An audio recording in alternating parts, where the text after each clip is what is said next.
Hey guys, this is the second update to Mechis 3. One of my subscribers wanted to ask about templates, so at the end of this video I'm going to go over the templates that make this set up. Almost all of it, some of the templates that I made, the blue, I don't know what you would call them, heat receptors or whatever. I made the templates for those a long time ago, but everything's pretty easy to figure out once you lay down the graph paper and once you have something to use as a comparative size, we'll say. There was one I was going to show, except I ended up cutting them all out, and that's my X's. And on the inside, you'll be able to see that there is like an elevator style shaft that goes all the way to the bottom. I didn't show this before, but this unsurprisingly comes off, and there's a whole area in there to game in. I'm leaving open. I'm probably going to design it as a removable piece, so I can have like a bridge piece go into that, or I can have it function as a standard wall. These heat receptors, I guess, I've just fitting in where I could find space for them, and they create some really dynamic situations where you can jump and climb and all the things that you want to experience as a gamer and as a GM. Might be a little more of a headache for the GM, but it makes the gaming situation that much more interesting. You can get kind of an upward view. Let's see if I can get this, how it would look like from a gamer's a figure's perspective. And on the back, I found a piece of plastic that I had cut out, so I made like a three-dimensional or a three-point support for it with a mini vulture droid with additional stonework and whatnot. So here's some more angles on it, turning into a pretty dynamic looking piece, if I don't say so myself. I really like it.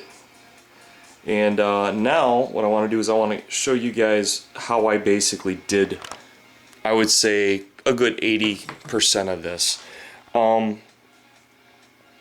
I've said it before, I'll say it again, and I'm sure I'll say it in the future. Templates are how to get the job done right. I live, eat, breathe, and sleep with graph paper.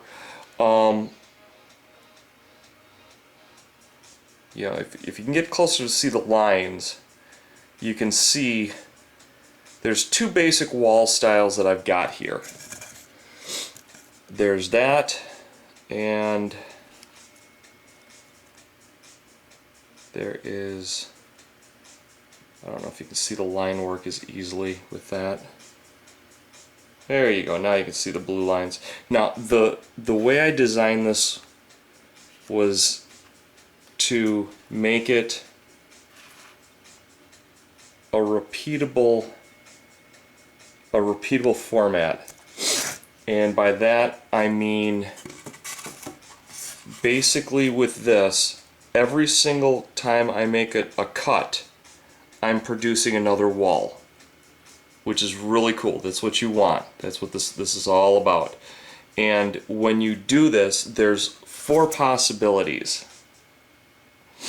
I don't know if I have any more left of the original wall style, but this wall here has 2 possibilities. It can have the one major hump in the front with 2 cupped ends, or it can have a flat edge with a bowed out piece. And then when you counter that with what you've got here, now granted I cut out windows, but you see how that's got two humps, an upper and a lower, but not a middle one? And then all I did was I just went in 3/4 of an inch and just cut it out at the angle for the windows. So what that ends up doing is you end up having four sides. You've got this side that you're looking at, this side that you can look at, here and here. So depending on how I rotate that piece around, it'll give me a different look for that wall.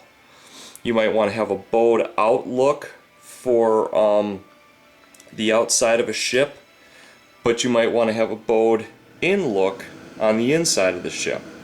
Just depending on how you want to look for it, or you know, whatever. The X pieces, quite simply, and you can see the blue line's pretty evenly there. And those I cut, I want to say a little bit thicker than a 1/4 inch, but not by much. And that gave me all of those. And then this piece here is just a repetitive one that it mirrors itself. You know, this side fits into that side. So if you were to look at it from here, it just mirrors infinitely. And this gives me also two sides to work with. It can give me either, you know, those two little bumps coming out with an angle out, or you can have the two going in and then those angling in. And this is designed to be thick enough to go with any configuration of these walls. So, and that's what I wanted it to do. So I've got, you know, 4 different wall possibilities with 2 different post possibilities, all with only 3 templates. So that's what you want to do, guys. You want to maximize your efficiency, minimize your effort whenever possible. So, and then again, that's the template that I used for the posts and the X's. And in between the posts, it's very simple. It's just a 1/2 inch by 1/2 inch by 2 inch as the in between connective pieces there. So really user friendly, and that's what you want. You want to keep it as user friendly as possible. The more intricate you get, just it tends to create more problems. So you know what you're getting into before you do it, and always make practice pieces first, because you know, once you make 40, 50, 100 cuts and they're all wrong and you gotta start over again, you're not gonna be happy. Trust me, I've done this before. So hope you guys enjoy it. Again, there's a look at my Mechis 3/Mustafar build so far, and it's my plan to populate a basically an essentially a 4x8 table, even though mine's 5x7. It's pretty much the same square footage. So love you guys, hope that helped, and hope this motivates you to build. Love you. Bye bye.